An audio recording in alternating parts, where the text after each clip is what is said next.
আওয়ামী লীগ মাঠে নামতেছে, নানাভাবে চেষ্টা করতেছে, ছোট হোক বড় হোক তাও নামতেছে, সমাজে মিশে যাওয়ার চেষ্টা করতেছে।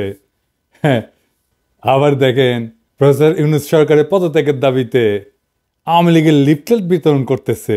সে আবার বিসিএস শিক্ষা ক্যাডারের কর্মকর্তা মুকিব মিয়া, পোস্টিং লালমনিরহাটের পাটগ্রামের সরকারি জসিমউদ্দিন আব্দুল গনি কলেজে ইংরেজি বিভাগে, আর লিফলেট বিলাচ্ছে জাতীয় প্রেস ক্লাবের সামনে। আবার ভোরে মিছিল বের করছে।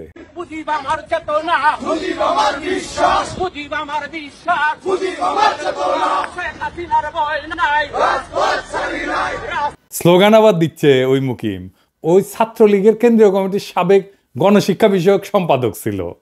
এইগুলা জিটে দেখবেন, সেটি দাবরানি দিবেন, কোথাও এদের দাঁড়াবার দিবেন না।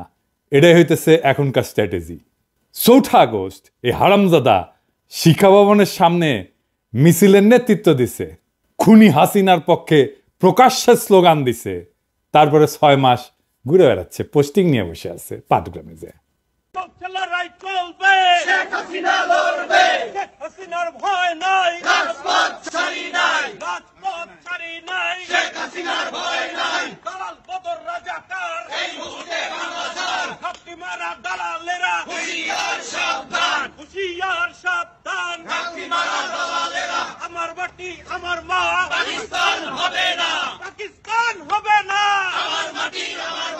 শিক্ষামন্ত্রীর বাসায় হামলা কেন?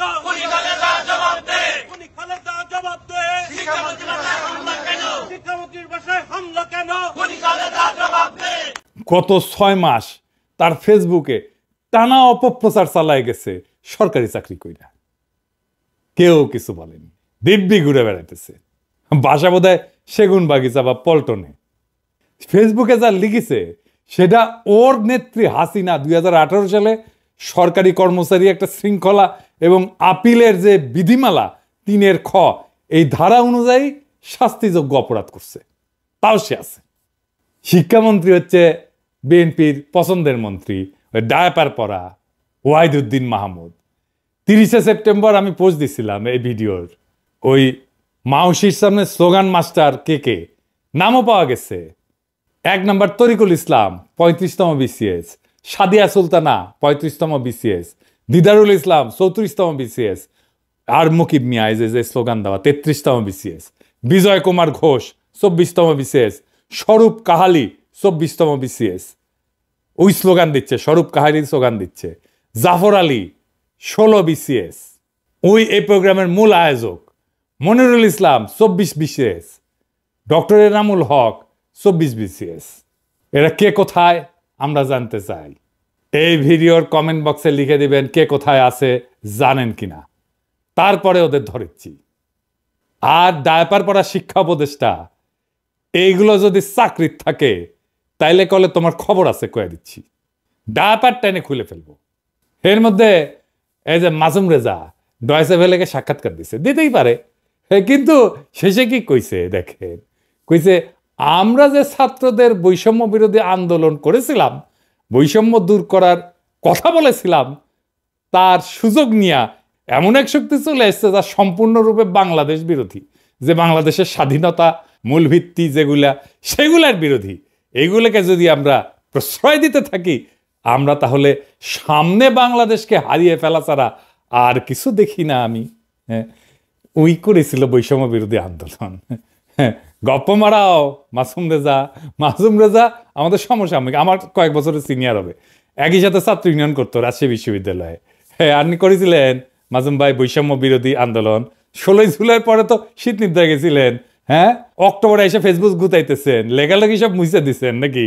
হ্যাঁ, খুঁটি করেছিলেন বৈষম্য বিরোধী আন্দোলন খাটেত। হ্যাঁ, 25 সুন্দর সুন্দর মাইয়া নিয়ে তো নাটক টাটক করেন। হ্যাঁ, করতেও পারেন খাটেত। হ্যাঁ, বৈষম্য বিরোধী আন্দোলন মুক্তিযুদ্ধ করেছে আপনাদের আগের প্রজন্ম, খাটে আপনিও করেছেন হয়তো।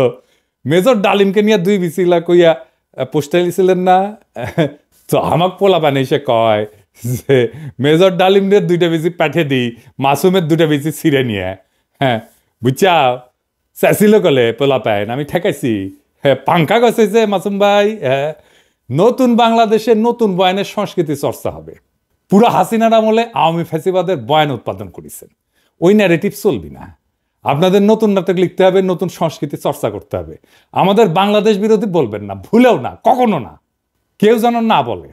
এই আমাদের বাংলাদেশ বিরোধী বলবেন, বিসি টাইনা ছিঁড়ে ফেলবো একেবারে। আপনার সাথে ব্যক্তিগত পরিচয়ের সূত্র ধরে বলতে চাই, অ্যান্টিফ্যাসিস্ট শক্তির সাথে আপনাদের অ্যালাইন্ড হইতে হবে। আমার বাবা নাটকের লোক ছিলেন, আমি চাই আপনাদের সাথে কথা বলতে আপনাদের কনসার্ন শুনবো, আর আমাদের এক্সপেকটেশন শুনবেন। আমরা এনশিওর করব নিরাপদ সংস্কৃতি চর্চার। আপনি আওয়ামী বয়ান উৎপাদন করবেন, আবার ঈশা ওটা পারবেন না, করতে দেওয়া হবে না। আওয়ামী বয়ান আমরা ধ্বংস করে দেবই দেব। আমরা পারি কিনা সেটা তো দেখিছেন। আর ভাইবেন না যে এডি বসে খালি আওয়াজ দিই, তাই না? এডি আওয়াজ দিব, ঘটনা ঘটবে বাংলাদেশে। দেখেন চিটাগাঙে স্যাম্পল দেখেছি। একটু আগে আমি যখন ঘুমানোর আগে আমি বাসায় দেখছি পিনাকি ভাই লিখছে যে নেভি কনভেনশনের নজিবুল হোসেন ম্যাচব্যান্ডারি এবং এমপি সনি এই দুজন এখানে অবস্থান করতেছে। রাতের খাবারের দাওয়াতে আসছে ওরা। এটা শোনার পরে আমরা এদিকে আসছি, আমি আর আমার ছোট ভাই আইমান, আমরা দুজন এখানে আসছি। আসার পর দেখতেছি আমাদেরকে নৌবাহিনী অসহযোগিতা করছে। প্রয়োজনে শক্তি প্রয়োগ করতে হলে করব, শক্তি প্রয়োগ করতে হবে, কারণ প্রতি বিপ্লবী কর্মকাণ্ড এখনো চলমান। তাই আমাদের লড়াই এখনো শেষ হয় নাই। অনেক অমীমাংসিত ইস্যু আছে, সেগুলো সেটেল না হওয়া পর্যন্ত ক্ষমতার সাথে পাল্টা ক্ষমতার লড়াই হবে। ওপেন প্রস্তাব হয় নেগোশিয়েট করেন, অথবা হেড অন কলিশন করেন, চয়েস আপনাদের। বটম লাইন, আওয়ামী লীগ আওয়ামী বয়ান আমরা রাখবো না। কেউ আমাদের এই মিশন ঠেকাতে পারবেন না। কথা বলেন আমাদের সাথে, নিশ্চিত করব আপনার নিরাপদে সংস্কৃতি চর্চা করবেন। আর যদি ঘাড়তারামি করেন, আর্মি দিয়েও কিছু করতে পারবেন না, কেউ ঠেকাইতে পারবেন না আপনাদের। এবার আসেন এই আওয়ামী লীগ নিয়ে আমরা কি করব সেটা নিয়ে একটু আলাপ করি। আওয়ামী লীগ নিয়ে বহুত মানুষ বহুত পেরেশানিতে আছে। ওরে কি নিষিদ্ধ করা ঠিক হবি? আমরা কেমনে তাহলে তাকে নিষিদ্ধ করব? এত বড় একটা রাজনৈতিক দল, আসেন এটা নিয়ে আলাপ করি।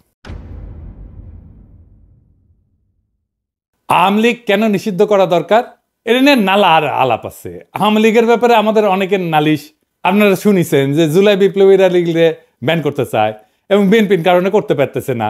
এই সরকারের পজিশন কি ব্যাপারে? তারা কখনো বলটা পলিটিক্যাল পার্টিগুলোর দিকে দেয়, কখনো ইলেকশন কমিশনের দিকে দেয়, ইলেকশন কমিশন আবার সরকারের দিকে দেয়।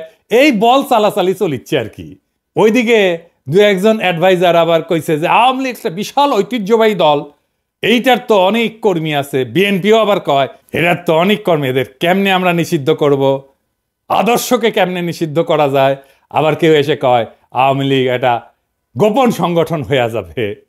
আবার আওয়ামী লীগের লেসপেন্সার, ওই যে দিল্লি স্টার আর মতি আলো, এদের সাথে সরকারের এক অংশের আবার লতকালুতকি হয়। আওয়ামী লীগের প্রভু ভারতের সাথে আবার সরকার বিএনপির উথলা ওটা প্রেম আছে, দেখিচ্ছেন না রিপাবলিক ডেতে যে একেবারে ঢসটা ঢলাঢলি দেখে বাঁচি না। আওয়ামী লীগ জামাতের নিষিদ্ধ করবো, জামাতের নিষিদ্ধ করবো কইতো না, এটা নিয়ে আলাপ দিত। জামাতের ব্যাপারে তার কমপ্লেনটা কি সেটা কইছে, কয় নাই। আজকেও এইভাবে হাসিনা যেভাবে জামাত নিয়ে আলাপ করতো সেইভাবে আওয়ামী লীগ নিয়ে আমরা আলাপ করতেছি, কোনো ডকুমেন্টেশন নাই। পলিটিক্যাল পার্টি হিসেবে ইনভেস্টিগেশন আমল নামা বানানো এবং সেই মোতাবেক বিচার করার দিকে হাসিনা যেমন জামাতের নিয়ে করে নাই, এখন হাসিনার ব্যাপারেও কেউ করছে না, না সরকার, না বিপ্লবীরা, না রাজনৈতিক দলেরা। অনেকে কয় হাওয়ার উপরে আওয়ামী লীগরে ব্যান করা হবে। এটা সত্য যে হাওয়ার উপরে একটা দলরে ব্যান করা যায় না। তো হাওয়ার উপরে ব্যান করা আর ওয়ারেন্ট ছাড়া গ্রেপ্তার করা আর আদালতে না পাঠায় হাজারাতে আটকায় রাখা একই জিনিস। লিগ্যাল প্রসেসে আওয়ামী লীগকে নিষিদ্ধ করা যায়, কিন্তু সেই লিগ্যাল প্রসেসে নিষিদ্ধ করার পথে কেউ হাঁটিচ্ছে না। তো তাই বলে কি আমরা আওয়ামী লীগকে নিষিদ্ধ করব না? অবশ্যই করব। তবে আমাদের দরকার একটা clear cut documentation. Awami League একটা ফ্যাসিস্ট দল, তারা ফ্যাসিজম কায়েম কইরা দেশের জনতাকে বন্দি করছে, লুটপাট করছে। এইটা স্ট্যাবলিশ করার মতো ডকুমেন্টেশন সরকার বা বিপ্লবীরা এমনকি রাজনৈতিক দলরা দিতে পারছে এখনো পারে নাই। এই ব্যাপারে মন দিতে হবে আমাদের। বিচার বা ব্যান তো পরের মামলা, আপনাদের হাতে তো রাষ্ট্র, এই কাজ তো আপনাদের করতে হবে। আমাদের তো পেট চালানোর জন্য কামলা দিতে হয়। আমার তো বাবার জমিদার ছিল না যে কাজ না করে থাকতে পারবো। ফুল টাইম কাজ করলে দেশে থাকলে করে দিতে পারতাম, দেশে তো আর নিবেন না। আমরা নিশানা দিতে পারি, কোনো গ্রুপ কাজ করলে সাহায্য করতে পারি। এই ডকুমেন্টেশন করলে দেখবেন এবং এই আলাপের শেষে দেখবেন ফ্যাসিবাদও, এমনকি হিটলারের ফ্যাসিবাদ, মুসলিনের ফ্যাসিবাদও হাসিনার শাসনের চাইতে ভালো ছিল।